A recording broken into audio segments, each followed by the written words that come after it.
Alrighty, fellas, I figured I'd do a walk around this truck real quick. This truck is for sale if any of you guys are interested. $1,500 takes it. This is my 1983 Dodge D150 short bed, regular cab, rust-free cab.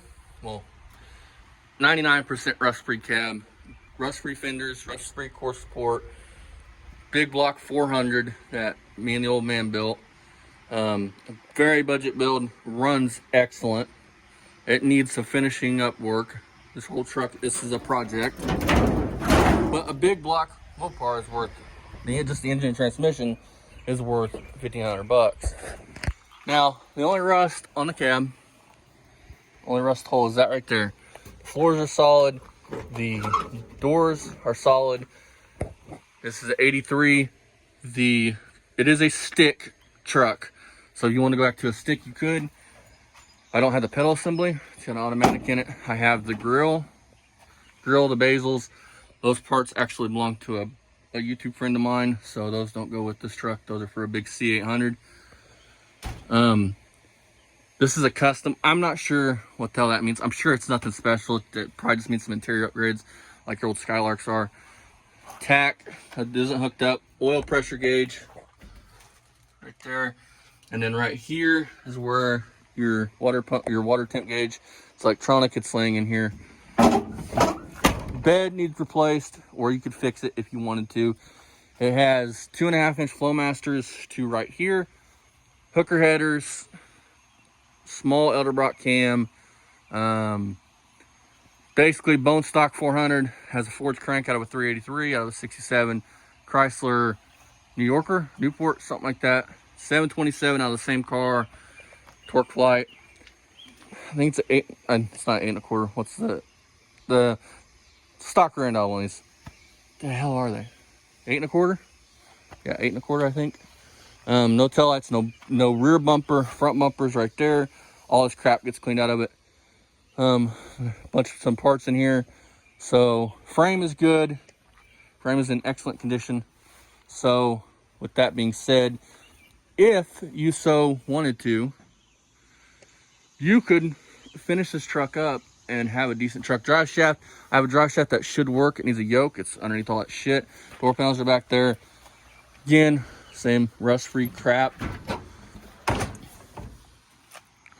But could be a really decent truck for somebody. I was gonna finish this up. I'll spin you guys the camera around. So let's walk over to the Corvette and talk. So as you guys know, I went and picked up a slant 6 for Project Gramps, the 63 Plymouth Valiant V200, which again, nothing special. It's not like a GS. It's just a V200 was just a small trim package. Now, the guy who owned, well, he is the second owner of this. See, the guy I got it from is the second. Well, technically I'm the second owner. He bought to flip it. So you could say he's the second owner. I'm the third owner. However you want to say it.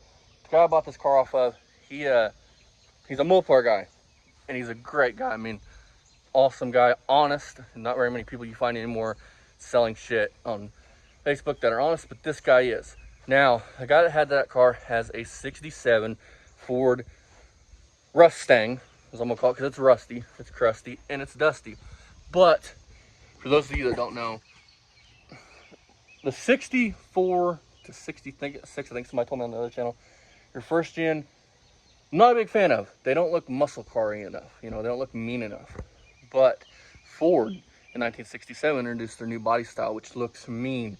Now everybody likes the 70, they're 69 to 70, which are great looking cars. They're iconic cars. They are awesome cars, and they are beautiful. I don't care if it's a coupe or a fastback or a Mach 1 or a Mach none. I don't care. If it's a fastback, it's cool. All set. It's cool. But 67 and 68 fastbacks and coupes are my favorite year. There's something about them. They look mean. They look tough.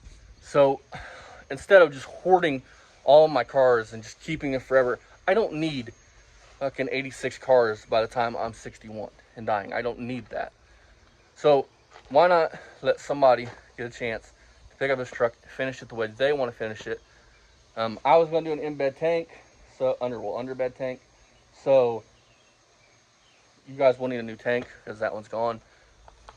I know where there is a bed at for this truck that's fairly rust-free. I think they said $250 for the complete bed. I just haven't got to it yet. $1,500 takes that truck. I have not ran it since the break-in, but break-in went fine. It runs. I could probably start it right now if I wanted to. But for those of you that don't know, that's why that truck's going bye-bye.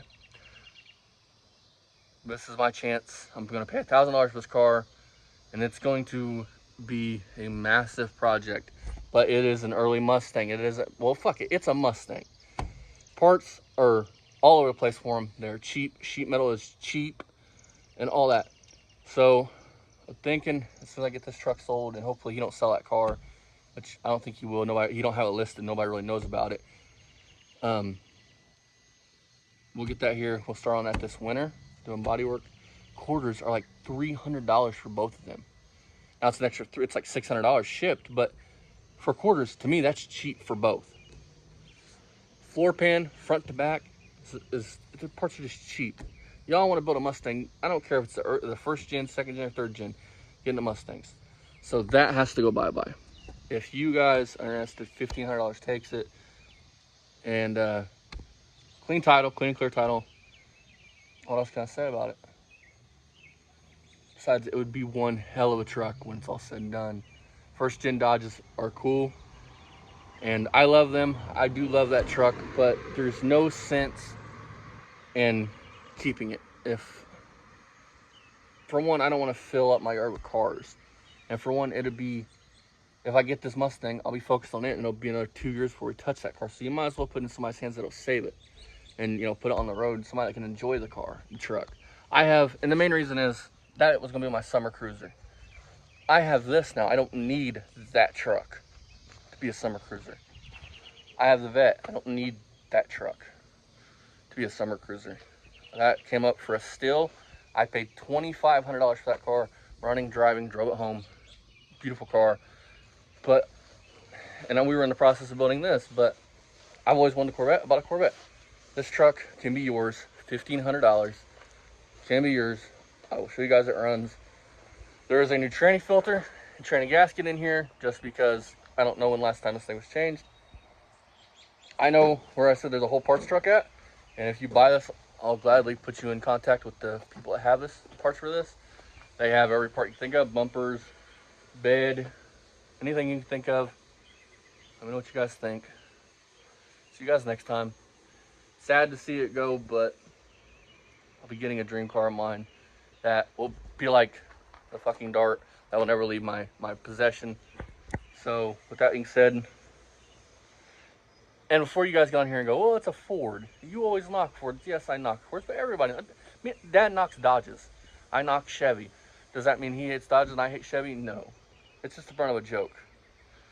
Now, these fucking vans right here, these Ford freaking vans, or even Ford trucks with Tritons, junk engines. Don't even fuck with a Triton. Just don't. They're junk. So, see you guys next time. If you guys want to inquire about this, I am 10 minutes outside of Brazil, Indiana, in a very small town. So, the local, you guys want a Dodge, first gen Dodge truck. It is 2-wheel drive, it is short bed, and yeah, see you guys next time. Bye-bye. Thank you guys for watching, liking, commenting, subscribing, because I'll post on both channels. So, I got super lucky with the community that we have so far. You guys are fucking awesome. Couldn't ask for a better community. You guys are like family. I love you guys. See you guys next time. Bye-bye. Buy yourself a muscle truck.